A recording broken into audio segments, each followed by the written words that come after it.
Pest really can bring yields that reach for the sky. So when white mold is coming, we'll be fully prepared.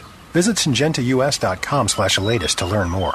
Always read and follow label instructions. I'm Darren Spearman for Southeast AgNet. Gene Powell Pasture Mowing. Our tractor services include bush hog, disking, front-end loader, box blade, and stump grinding.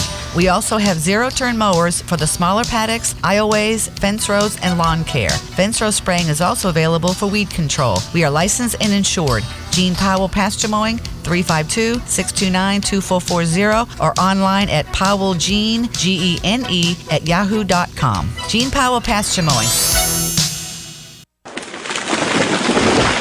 That was the sound of a tree falling. It could be your tree. You're going to have it trimmed, but never got around to calling Pride Tree Service. It could have fallen in a field, and now all you have to do is call Pride Tree Service, and they'll have it quickly out of the way for a great price. But don't wait until the tree falls. It may not fall in the field. It may hit your car, your house, or worse. So call Pride Tree Service today and avoid all those headaches before they happen. Pride Tree Service, 572-2510. That's 572-2510.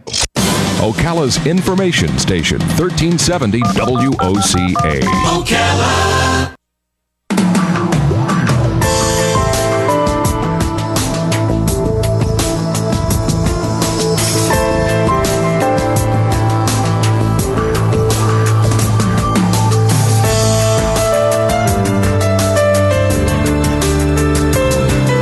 All right, 5 minutes after 11 o'clock. Thank you for tuning in. This is hugely coincidental. Earlier this morning, about 9 o'clock, we had a guest in the studio, two guests who were dog specialists, and one of them was even a dog behavioralist. Let me see if it is his title. He was a behavior specialist. And I asked him, what is the main reason why dogs misbehave? And he says it's the humans that own them. So when he works with people who have dog behavior problems, he's basically working with the humans, not with the dogs. I have been a dog lover ever since I was a little kid. I am, for the first time right now, without a dog because my dog had to be put down. I think it was October. So from October till now, it's like literally the first time in my life where I haven't had a dog at all. And oh my gosh! And there was a picture the other day on Facebook of a little boy playing a violin. And sitting next to the little boy was this dog, just looking beautiful, and oh my gosh! So I think I can understand why a dog might make a huge difference for our well-being, our psyche well-being. Dr. Christopher Blazina is on the phone. He has written a book. It's called When Man Meets Dog, What a Difference a Dog Makes. Dr. Blazina is a licensed psychologist. He's a researcher, a professor, an award-winning, best-selling author. I already agree with everything I've seen so far. Dr. Christopher Blazina, good morning, sir. How are you? Good morning, Larry. Thanks for having me on the show. And we even haven't really spoken at all, and I already agree with you. And Robin told me the book didn't show up, so I apologize for that. But I mean, just based on the little information I had, it seems like such a true thing. And I never understand why people hurt their animals. It's one of those things I'll never understand.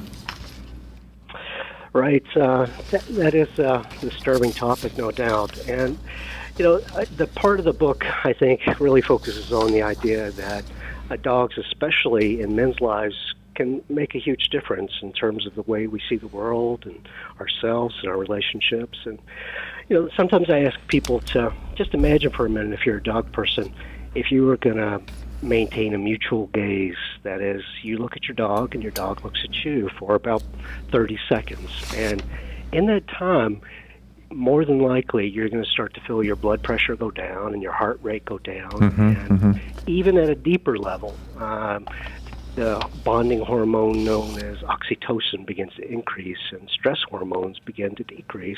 And then just imagine maintaining that metaphoric mutual gaze for 10, 12 years. And somewhere along the way, there's usually a psychological transformation where we stop thinking about our dogs and cats as pets and more like family and friends. Absolutely. People refer to as animal companions. That's right. Yeah, and some people don't do that, but I think I do that from like day one. I think the day that my dog, any of the dogs I've had in my lifetime, the first time I had them, I think I did think of them as little kids. It's kind of weird. Me too. Yeah, but other people don't do that. They treat their dogs like dogs, and And I'm not saying that's right or wrong. I'm just saying that's never been the way I've done it. Mm-hmm. Do you know what I wanted to tell you? I used to work years ago at an assisted living facility, and there was a couple that used to come in with these 2 poodles with painted toenails.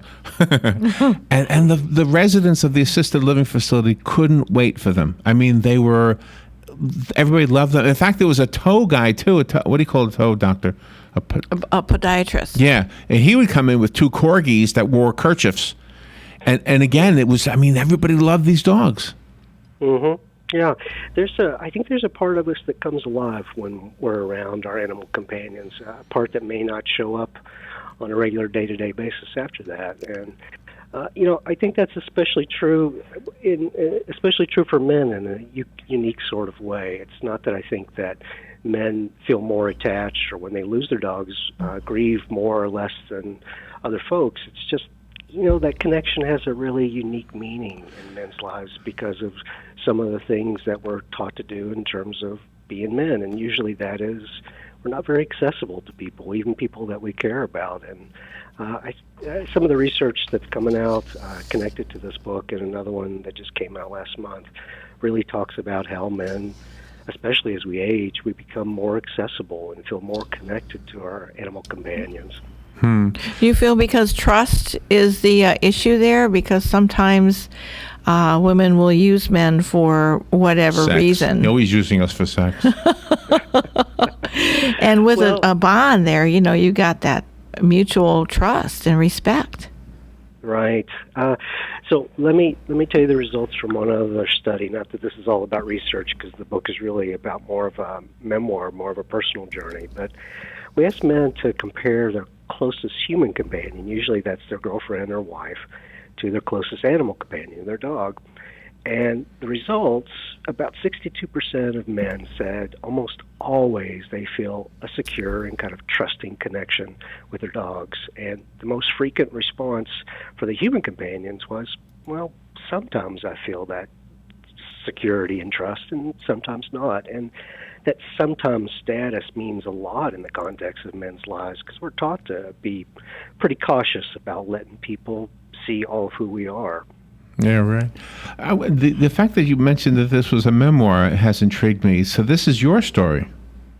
It is, in fact. And, I could relate to what you were saying a few minutes ago, that animals, especially dogs, have been a part of my life since I was a boy. And the story is really about those connections, and especially in, my 20s. I'm middle-aged. I'm almost 50. And but connection with 2 shelter dogs that I really feel like they've kind of changed the direction not only of my life, but how I see what it means to be a man in a healthy way.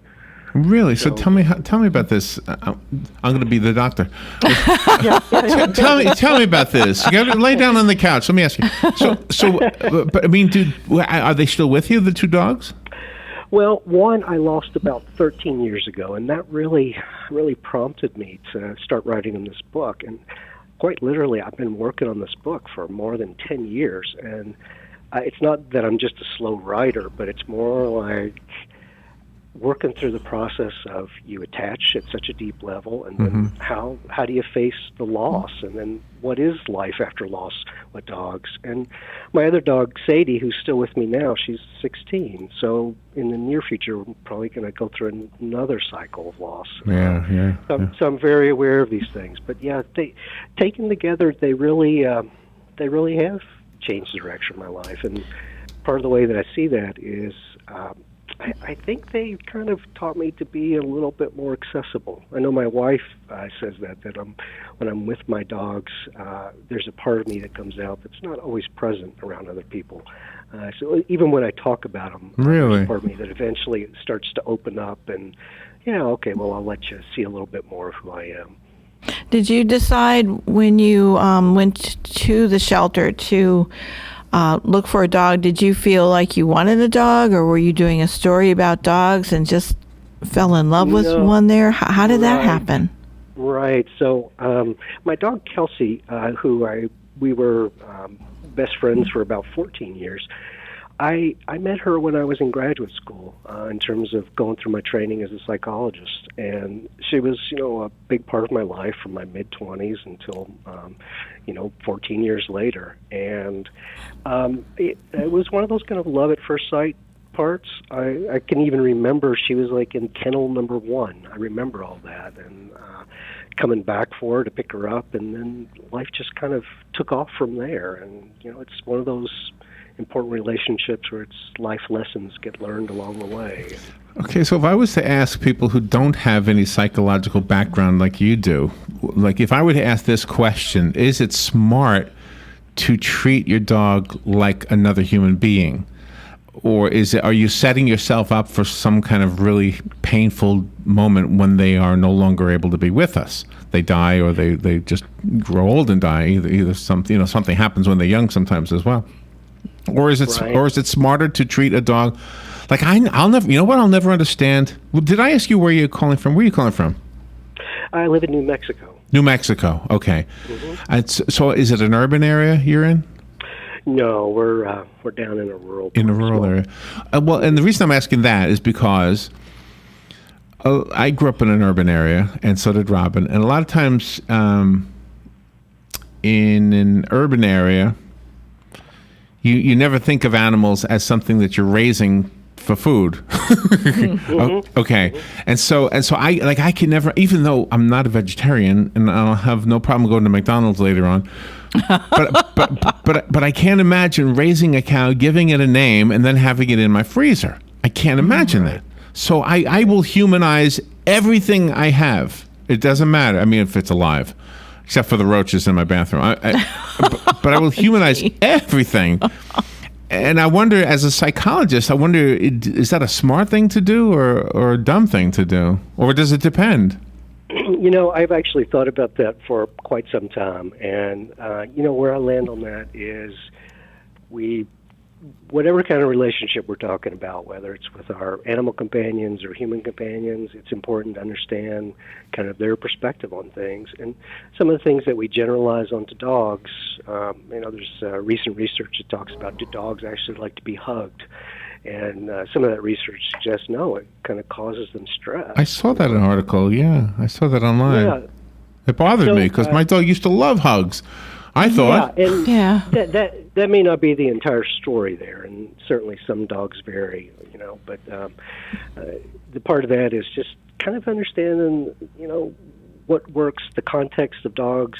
They kind of experience the world large part through their nose, and some sight dogs as well. Mm-hmm. And I think the part that I think about is that we understand their context, but at some point we start to invest a significant amount of emotional energy in our animal companions, and that's really psychologically where they change from being pets. And I really feel like that's where, psychologically speaking, it not only changes the way we perceive them, but it can potentially change the way that we see life and relationships and the meanings that we have in our lives and in our world. So I mean, it's a back and forth process. I think. So I've never owned a horse, but I have owned cats, and cats to me, in a way, are the same way. They're not the same animal, nor do they have the same kind of demeanor. But as far as my relationship with the cat, it still felt like they were little humans, that peed in the corner. And but people, we live in a community where there's a lot of horses, so I know that those horses are like family to a lot of the people who own them. Right. And I really think it speaks to a kind of really deep need that we all have, and in part to be connected to things, animals that are wild. So there's for a lot of us that's a part we don't encounter every day. So being with them really kind of opens us up in another way. And it's kind of like the discussion that we're hearing now about the gorilla in Cincinnati Zoo that was shot because the boy fell into the enclosure. Right. We're hearing some people say, it was just an animal, and other people say no, that was somebody's pet. I mean, the gorilla that got shot was raised from like a baby in its younger years, according to the guy who raised it. Right.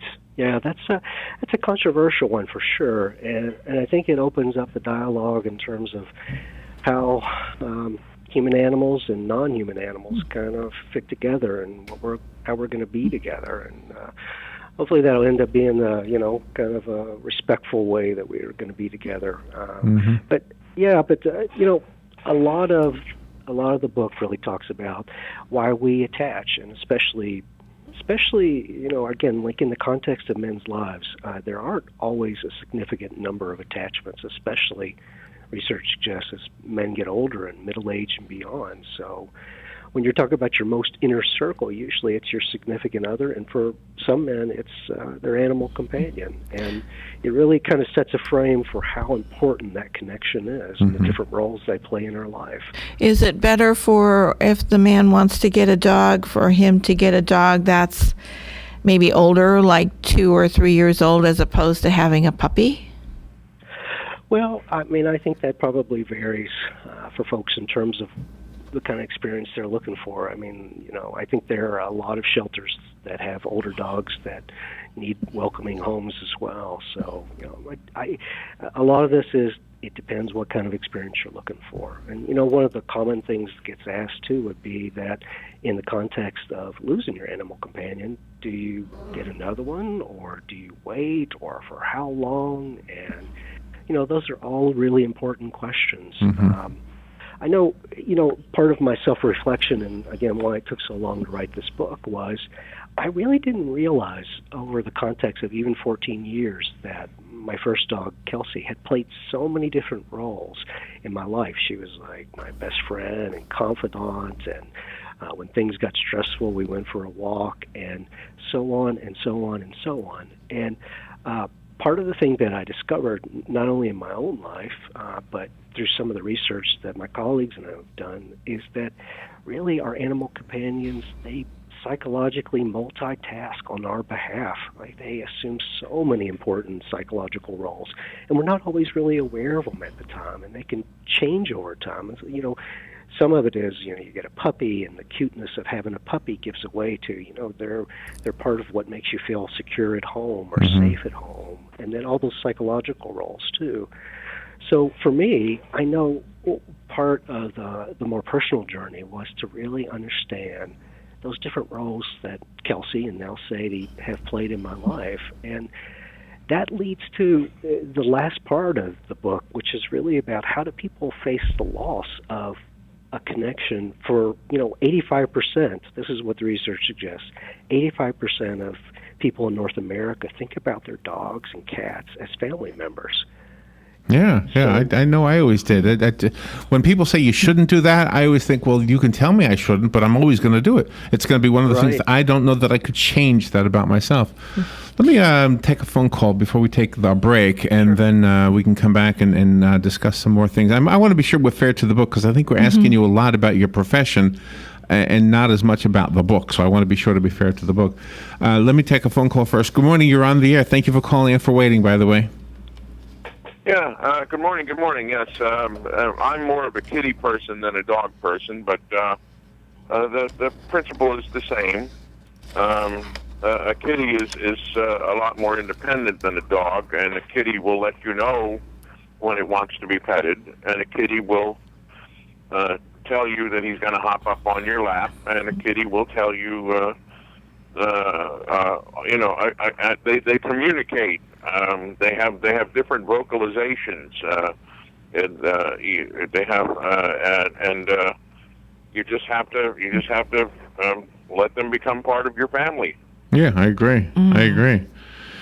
Yeah, there's a cat in my neighborhood. Thank you for the call. There's a cat in my. Have a good day. Thank you. There's a cat in my neighborhood that comes up to me every time I come home. He's not my cat. Comes up to me every time I come home, and I pick her up and give her a little pat, and I know she's ready to get down. She just I don't hold her very long, but she just wants to just pick me up, say hi, and put me down. She waits for you to come home, though. I know. I've seen her walk across the lawn there. I know, it's amazing. While you're here. Yeah. And I don't feed her. It's just one of those things. I guess she likes me. Yeah. All right, let's take a little break, and we'll be right back. Dr. Christopher Blazina is on the phone. His book is called When Man Meets Dog. This is a memoir with a purpose, it says here. I do have notes. I don't have the book, but I have the notes. And in the book, you share your personal story of how two sheltered dogs that you've already explained not only have changed the direction of your life, but also how you define what it means to be a man. Yeah. I think we have not been fair to the book. So let's take a break and change that on the other side of the break. We will be right back. Are you wasting hundreds or thousands of dollars on termite retreat fees? If you're not with Turner Pest Control, you probably are. Turner Pest Control offers the industry's only termite and pest control package that never charges retreat fees, ever. You can get started today for only $99. This is a value of $500 or more. This includes treatments, installation of monitoring stations, quarterly pest control, and a lifetime guarantee, all for an unbelievable low $99. Even if you have another pest control provider, visit turnerpest.com to find out how you can avoid paying those high termite retreat fees. The weather is brought to you by myfwc.com. Safe boating is no accident. Sunny to partly cloudy today with an afternoon and early evening thunderstorm. High of 89 to 94. Partly cloudy later tonight, a low of 71 to 76. Tomorrow there'll be some sunshine. Another afternoon thunderstorm, a high of 90 to 93. Partly sunny, an afternoon thunderstorm again for Sunday with a high of 89 to 92. From the Florida Weather Center, I'm meteorologist Maggie Johnson. Here's what you may have missed on the John Tesh Radio Show. Men who are coupled up are also more likely to go to the doctor because, of course, like my wife, the woman in their life insists that they go. Next time you know you didn't get a good night's rest and something irritates you, take 10, 15 seconds to consider how much sleep you got before you go nuts. Being bilingual boosts cognitive development in children and boosts mental flexibility.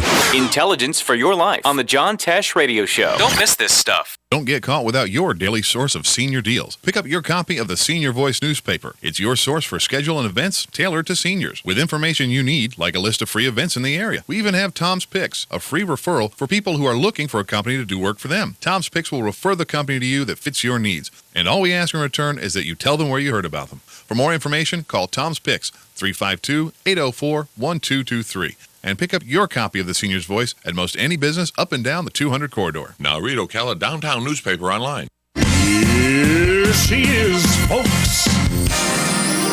The nuns at Queen of Angels will never be the same after Dolores moves in. Sister Act Once a Movie, now live on stage at Ocala Civic Theater May 19th through June 12th. After witnessing a murder, Dolores hides out as Sister Mary Clarence and turns the little church upside down. Call 352-236-2274 or buy online at okalacivictheater.com.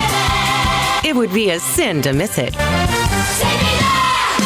All right, 26 minutes after 11 o'clock. When interviews are good, they go fast. Ever notice that? Yes. Dr. Christopher Blazina is on the phone. When Man Meets Dog is the title of the book that he has written, What a Difference a Dog Makes. And, Doctor, I don't know. I mean, just I can really feel exactly what you're saying. You've got a gentle way of talking, by the way. Thanks. So the part of what the dogs have taught me as well. So, yeah. Who is the book for?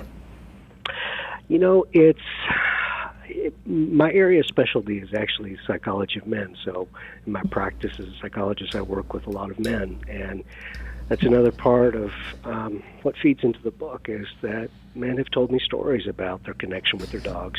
And in a really caring way that, again, like that more accessible part comes out. So part of it, the book is for men who are trying to understand the importance of animal companions in their lives, but it's also for women too. And, part of the feedback that I've gotten is that, it not only talks about the importance of animal companions, but it helps women kind of understand more about how men experience the world and the unique part that dogs play. So, yeah.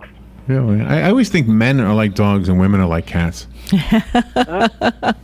Well, strangely enough, I usually think about kind of, there's a part of me that usually thinks about the men that I work with are in that kind of dog sort of way. They're just looking for a kind bond to build with somebody, and that really does mean a lot in men's lives. And sometimes, I mean, my son and his wife, TJ and Charity, they had two dogs, two German Shepherds. Zoe gravitated toward Charity, and Kaya gravitated toward TJ, like she was his dog. That was the first dog, and she was that. And the day she died, it was kind of weird because TJ said he was playing with her and stuff before he went to work, and then he left to go to commute on the train, and then Charity called him like a half hour later and said Kaya just left the room, walked upstairs, and lay down, and she died. and it was like she was saying goodbye to him. Right. And I mean, there was no indication that she was sick or anything. Mm-hmm. And that's there really are 3 themes to this book, and we've talked about some of them, and this is the second one.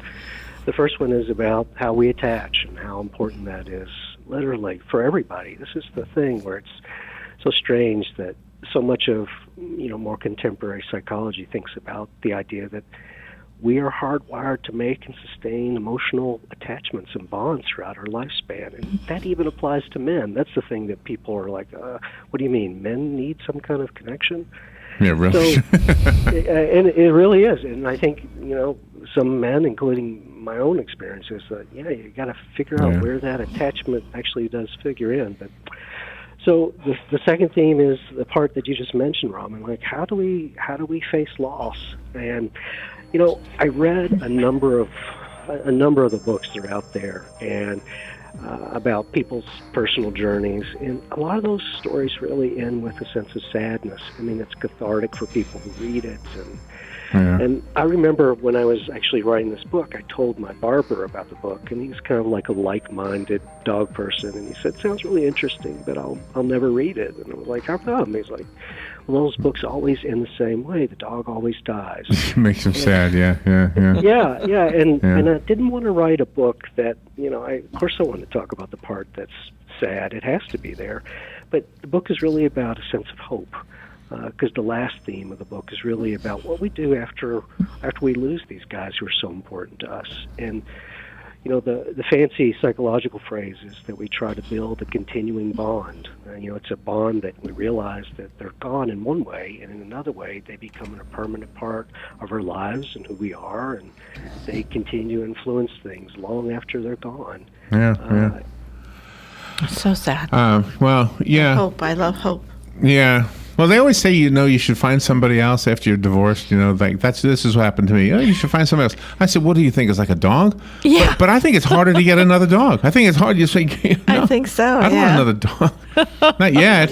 It's been October, right? When my dog died. Yeah. Yes. It's now June. Yeah. I'm still not ready for another one. No, still. Yeah. I'm not ready for another wife either, by the way. Doctor, ladies are disappointed. No, they're not. Don't say that. When Man Meets Dog is the book. Dr. Christopher Blazina, what a wonderful interview. Thank you. Before we say goodbye, how do we get the book? Do you have a website? You can go to Amazon or bookstores or my website. You can get more information about this and the other books that I've written about men and dogs. www.chrisblazinaphd.com. And I guess my final thought on this is that our animal companions really are like family or best friends, and it's really important to when we lose them, to find a new way to make them a permanent part of our life. And there are very tangible ways that we can do that. Yeah, I have the collar hanging up on my wall, believe it or not. That's kind of sad to say, isn't it? All right. Well, thank you, Doctor. We have to run, but what a wonderful, beautiful interview. And good luck with the book. Come back anytime. Thanks, Larry. All right, appreciate it. We'll be right back. Hello, gorgeous. Hi, this is Becky at Hello Gorgeous Salon. Let's get rid of those sun-damaged ends and faded out color and get into something rich and vibrant. It's time to get that new look started. So call today and set up your appointment at Hello Gorgeous Salon, 351-5358. Hello Gorgeous is a certified Brazilian blowout salon. We can tame those locks, leaving your hair healthy and shiny with a Brazilian smoothing treatment. And whether you're going on a job interview or out on a date, your hands do a lot of talking. Manicures are a must. Hello Gorgeous is a full-service salon, so let us help you make a great first impression. Call us today to set your appointment at Hello Gorgeous. Our number is 352-351-5358. Again, that's 352-351-5358. Hello Gorgeous is conveniently located in the heart of downtown Ocala, right next to the historic Marion Theater. And don't forget, we also do men and children's cuts too. Hello, gorgeous. If you've been waiting for a great deal on some new trees for your yard or garden, your wait is over. This week, Bob Wine's Camellia Gardens offers you a large-size red maple, loquat, oak, drake elm, or bottle brush, regularly $39.99 for half price, just $19.99. Larger size trees, great selection, regularly $129, just $79.99. And be sure to check out our buy one get one free deal on larger trees. Crepe myrtles in fuchsia, purple, pink, starting at only $4.99. And yes, we've still got those great ever-blooming red ruffle azaleas, super low priced at $2.99. Run, don't walk to Bob Wine's Camellia Gardens, Southeast 38th Street, Ocala, the address 2610, just a mile east of 441 and away from all the traffic. Bob Wine's, homegrown, locally owned, in the same place since 1952. Are you wasting hundreds or thousands of dollars on termite retreat fees? If you're not with Turner Pest Control, you probably are. Turner Pest Control offers the industry's only termite and pest control package that never charges retreat fees, ever. You can get started today for only $99. This is a value of $500 or more. This includes treatments, installation of monitoring stations, quarterly pest control, and a lifetime guarantee, all for an unbelievable low $99. Even if you have another pest control provider, visit turnerpest.com to find out how you can avoid paying those high termite retreat fees. Here are today's headlines from The Source WOCA. The Star Banner is reporting that a Marion County grand jury issued a 12-page presentment in their case against Marion County Sheriff Chris Blair. The report states that the grand jury detailed 6 instances in which excessive force was used by deputies. The report also claims that it found that Blair's focus on arrest numbers and aggressive law enforcement resulted in non-performers being sent to work at the jail and high performers assigned to specialty units. The article says that the grand jury's opinion states that the work environment contributed to some deputies using excessive force. A link to the presentment referenced in the article is included in the published report on the Star Banner website. A hawk is recovering at Animus Foundation, an animal sanctuary in Ocala, after rescuers say the bird was shot with a pellet rifle. The red-shouldered hawk was found on the ground last month at Lily and Bryant Park in Bellevue. Rescuers say a family who lives nearby saw 2 young men shoot the hawk out of a tree, leaving its 2 young babies stranded high up in a nest. Authorities were called out and utility crews had to use a bucket truck to get to the chicks. Rescuers say they will fully recover, but the hawk may not. Ocala police say they have made no arrests. Newly unsealed documents in the killing of FSU law professor Dan Markle show police believe it was a murder for hire and that his ex-wife's family was involved. Tallahassee Police Chief Michael DeLeo says they've been working this case for almost 2 years. One suspect is being held in Tallahassee. His alleged partner is already doing time at federal prison in Orlando. And Chief DeLeo says there are likely to be more charges when they figure out who hired them. A quote says, "I would say there's certainly good information that since there's no known relationship between Mr. Rivera, Ms. Garcia, and Professor Martel, it's obvious that it was not a random act and that they came up here for him," unquote. That quote from DeLeo. Markle and his wife had gone through a bitter divorce and were fighting in court over the children. Investigators believe at least one of his former in-laws was involved in the hit, but they have not charged any family members yet. This 4th of July, NASA's solar-powered Juno spacecraft will arrive at Jupiter after an almost 5-year journey. The probe, launched from Cape Canaveral, is the first probe in human history designed to use solar power at such a distance removed from the Earth. It would not have been possible in an earlier point in the exploration of Jupiter space, but solar technology matured along the same timeline as the conception of the Juno probe. In the evening of July 4th, Juno will perform a suspenseful orbit insertion maneuver, a 35-minute burn of its main engine to slow the spacecraft by about 1,212 miles per hour.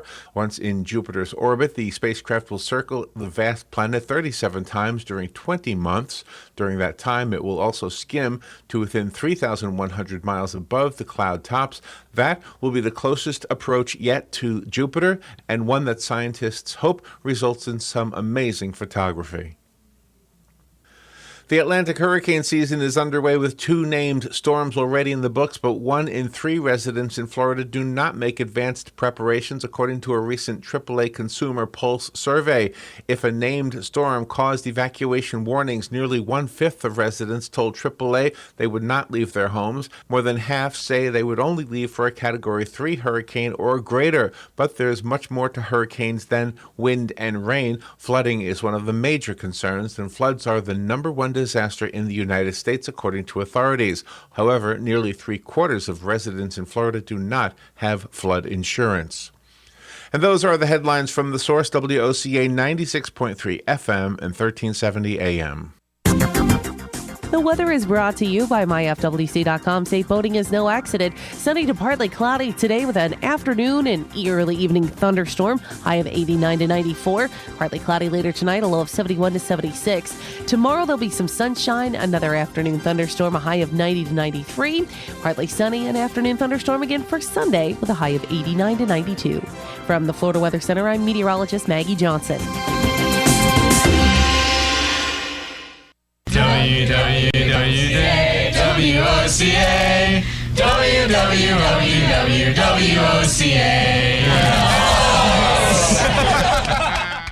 Today in Florida Ag News from the Southeast AgNet, we've heard quite a bit over the past few months about the down farm economy and how it's affecting agriculture in many ways. Bob Young, Chief Economist and Deputy Director of Public Policy for the American Farm Bureau Federation, looks at farm income and if it's something we might see turn back around by next year. I think the challenge that we've had is, we were close to record levels a couple of years or so ago, down pretty hard last year, down even more this year on the farm income side.